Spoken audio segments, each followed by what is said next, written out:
Cette vidéo est la suite de la vidéo Arduino 89. Donc dans cette vidéo, je continue l'exploration de l'Arduino Starter Kit officiel. Et donc on va voir un nouveau montage. Le but de ce montage, ça va être de déverrouiller ou verrouiller par exemple une porte. Donc c'est un système de verrouillage qui est basique. Et pour déverrouiller cette porte, il va falloir frapper plusieurs fois. Donc là, ça sera sur une table. Donc le programme va identifier les coups et il va les compter par le biais du buzzer piézoélectrique qui sera raccordé sur une entrée analogique. Il sera utilisé en tant que capteur. Et grâce à ce montage-là, on va aussi écrire notre première fonction dans un programme. Donc dans cette vidéo, on va voir le schéma électrique de ce montage-là.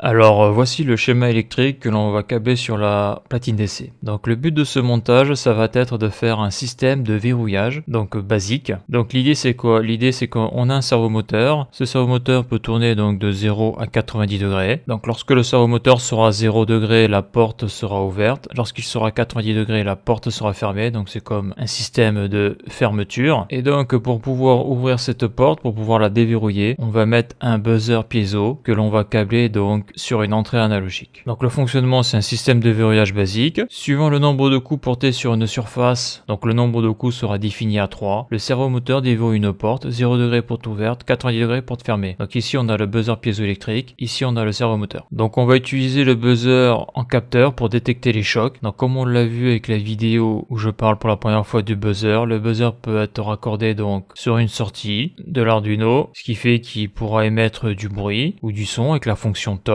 Mais aussi on peut le brancher sur une entrée analogique, donc comme ici, alimenté en 5 volts, câblé en pont diviseur de tension avec une résistance de 1 mégohm, ce qui permet donc de détecter les vibrations. Les vibrations qu'il y aura sur le buzzer piézo seront transformées en tension et envoyées sur une entrée analogique. Donc là on le voit, le 5 volts arrive sur le buzzer piézo. En sortie de buzzer piézo, on voit sur une résistance de 1 mégohm et la sortie de cette résistance est raccordée sur le 0 volt, le GND de l'Arduino. Et on voit qu'entre les deux, on a un conducteur, donc ça c'est le pont diviseur de tension, qui va sur l'entrée analogique A0 de l'Arduino. Des valeurs de résistance plus petites rendront le buzzer moins sensible aux vibrations. Et donc on va utiliser un bouton poussoir qu'il y a ici. Donc ce bouton poussoir permet de verrouiller la porte lorsqu'on appuie dessus. C'est-à-dire que si la porte est ouverte, donc le servomoteur sera à 0 degré. Si je veux fermer cette porte, donc si je veux la verrouiller, si je vais verrouiller la serrure, si je veux fermer la serrure, j'appuie sur le bouton poussoir et le servomoteur passera à 90 degrés. Donc on a une signalisation, donc on les voit, les trois diodes, jaune, vert, rouge. La diode jaune est raccordée sur la broche 3, la diode verte est raccordée sur la broche 4 et la diode rouge est raccordée sur la broche 5. Avec en série à chaque fois une résistance de 220 ohms et le tout va sur le GND, le 0 volt. Donc la LED rouge va indiquer que la porte est verrouillée, donc ouverture porte impossible. La LED jaune va indiquer qu'un coup a été validé et donc il a bien été reçu par l'Arduino. C'est-à-dire que ça sera sur la platine DC. Lorsque je vais taper sur la table, les vibrations vont être prises en compte ou pas par l'Arduino suivant l'intensité du choc. Donc ça se définira dans la programmation. C'est-à-dire que s'il y a un tout petit choc, de petites vibrations, eh bien il ne faudra pas prendre en compte ces chocs-là pour un coup, sachant qu'il faudra taper 3 fois sur la table ou sur la porte, donc là ce sera sur la table, pour valider l'ouverture de la porte, donc le passage de 90 degrés à 0 degré du servomoteur. Donc la LED verte indique que la porte est déverrouillée, donc l'ouverture porte possible. Donc après, ce qui va être intéressant dans ce montage-là, c'est que l'on va voir quelque chose que l'on n'a encore jamais vu, c'est faire une fonction. Donc on va écrire notre première fonction pour savoir si un coup est trop fort ou trop faible. La fonction évite de réécrire plusieurs fois le même code. La fonction permet de réutiliser le même code plusieurs fois dans le même programme. Ici, la fonction va prendre en compte la force de la vibration du choc et elle incrémentera une variable si l'intensité se trouve dans la bonne plage. Cette fonction va valider ou pas le choc, le coup sur la porte. Donc ça va être intéressant parce que ça va permettre de faire un programme plus lisible. Donc je vais rajouter qu'on a mis un condensateur de 100 microfarad polarisé entre le plus et le moins. Donc au niveau du servomoteur, donc ça évite les variations de tension lorsque le servomoteur fonctionne. En tout cas, ça évite la chute de tension. Donc ça, on l'avait déjà vu dans les vidéos sur le servomoteur. Après ici, bon, on a toujours la résistance de 10 kΩ, donc la résistance de rappel, la résistance donc qui est câblée sur le bouton poussoir en pull down. Donc la très grosse nouveauté de ce montage-là, ça va être le fait d'utiliser le buzzer en capteur sur une entrée analogique et surtout au niveau de la programmation, on va faire notre première fonction. Je rajouterai que en sortie de bouton poussoir, on est raccordé sur la broche numéro 2 et je vais aussi rajouter que l'entrée du servomoteur est raccordée sur la broche numéro 9. Et donc la suite suite dans la vidéo Arduino 91 où l'on verra le câblage des composants sur la platine DC. Alors voilà pour cette vidéo, si tu as aimé la vidéo n'hésite pas à la liker et à la partager, tu peux t'abonner à la chaîne, tu peux aller voir les articles de mon blog qui traitent de l'électricité, du chaud et du froid, et pour ceux qui voudraient me soutenir financièrement dans la reproduction de mes vidéos par un don, le lien est sur la page d'accueil de la chaîne YouTube. Merci et à bientôt pour une prochaine vidéo.